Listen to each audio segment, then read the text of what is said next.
चंद्रशेखर रावण देशद्रोही है, कहने में कोई दिक्कत नहीं है। पंडित नेहरू का यह भी बात आ रहा है कि देश के विभिन्न राज्यों के मुख्यमंत्रियों के पास एक चिट्ठी भेजे थे, पत्र भेजे थे कि समिति के आरक्षण को नहीं मानना है। ये कांग्रेस पार्टी ने बाबा साहब भीमराव अम्बेडकर को जलील करके, अपमानित करके उनका तिरस्कार किया था। कांग्रेस सस्ती लोकप्रियता देश में हासिल करना चाहती है, अनुसूचित जाति के लोगों को गुमराह करना चाहती है। अटल बिहारी वाजपेयी, लाल कृष्ण आडवाणी आते हैं तो आपका लोकसभा के सेंट्रल हॉल में बाबा साहब का चलचित्र लगा।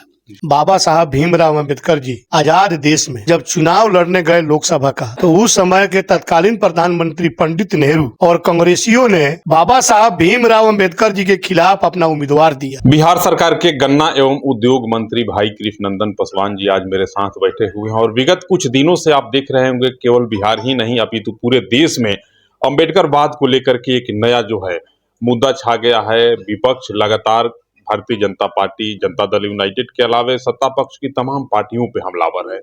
कांग्रेस के लोग लगातार कह रहे हैं कि भारतीय जनता पार्टी और उसके गठबंधन के लोग जो हैं बाबा साहब भीमराव अम्बेडकर का लगातार अपमान करते रहे। भाजपा कह रही है कि कांग्रेस ने अपमान किया और कांग्रेस कह रही है कि भाजपा ने बाबा साहब का अपमान किया।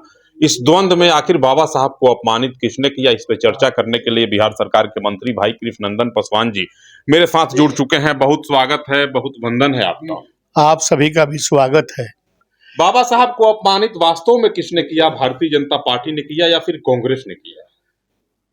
देश आजादी के बाद हम आपको स्मरण दिला रहे हैं कि संविधान का निर्माणकर्ता बाबा साहब भीमराव अम्बेडकर जी आजाद देश में जब चुनाव लड़ने गए लोकसभा का, तो उस समय के तत्कालीन प्रधानमंत्री पंडित नेहरू और कांग्रेसियों ने बाबा साहब भीमराव अम्बेडकर जी के खिलाफ अपना उम्मीदवार दिया, जबकि देश के दूसरी कोई पार्टी ने नहीं दिया।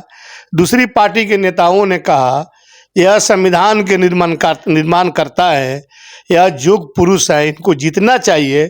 लेकिन कांग्रेस पार्टी के लोग नहीं माना, उनके खिलाफ उम्मीदवार दिया और बाबा साहब भीमराव अम्बेडकर को हराने का काम किया।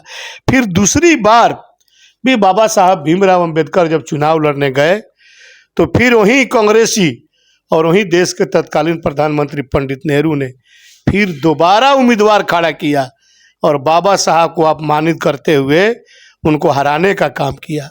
आप सभी को स्मरण है कि पंडित श्यामा प्रसाद मुखर्जी ने बाबा साहब, उस समय जनसंघ पार्टी के संस्थापक थे, और बाबा साहब अम्बेडकर जी को बुलाकर उनको राज्यसभा का टिकट दिया और राज्यसभा में भेजने का काम किया, श्यामा प्रसाद मुखर्जी। दूसरी ओर हम कह सकते हैं कि आज़ादी के बाद 50-55 वर्षों तक लगातार कांग्रेस पार्टी की शासन चली। अम्बेडकर जी का लोकसभा के सेंट्रल हॉल में उनका चित्र नहीं लगा था, प्रतिमा नहीं लगा था, और उनका चित्र लगाने के लिए कौन कांग्रेस पार्टी को रोक दिया था? कांग्रेस सरकार काहे नहीं लगाई? ये अपमानित नहीं है कि क्या है? जब बीपी सिंह की सरकार बनती है और उस सरकार में अटल बिहारी वाजपेयी, लाल कृष्ण आडवाणी आते हैं, तो आपका लोकसभा के सेंट्रल हॉल में बाबा साहब का चलचित्र लगा।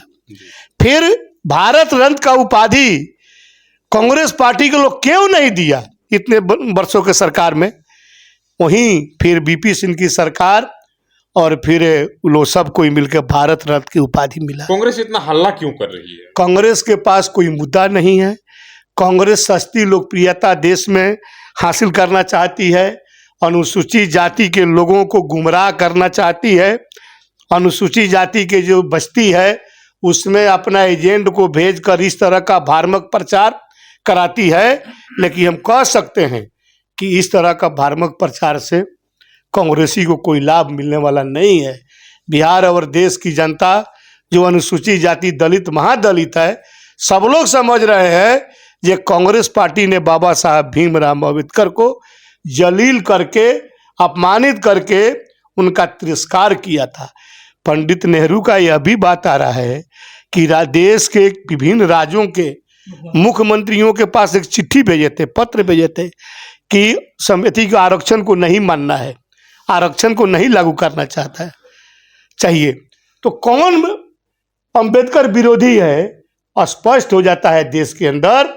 ये अंबेडकर विरोधी निश्चित तौर पर कांग्रेसी और देश के तथाकथित पार्टी, उत्तर प्रदेश के अखिलेश यादव, पश्चिम बंगाल में ममता बनर्जी, बिहार में तेजस्वी यादव, ऐसे छोटी छोटी पार्टियां इस तरह का भ्रामक प्रचार कर रही है।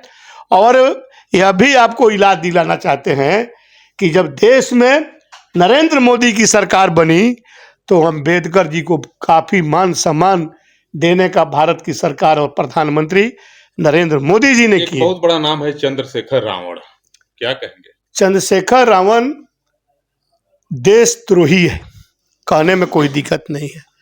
आप उनके इतिहास को जाइए पता कीजिए। 6 वर्षों तक देशद्रोह के केस में वो जेल में था। वो आया है बेचारा, और उसको विदेशी फंड काफ़ी मिल रहा है और देश को तोड़ना चाहता है। कुंभ पे भी उनका एक देश के सामाजिक ताना बना बिनना चाहता है।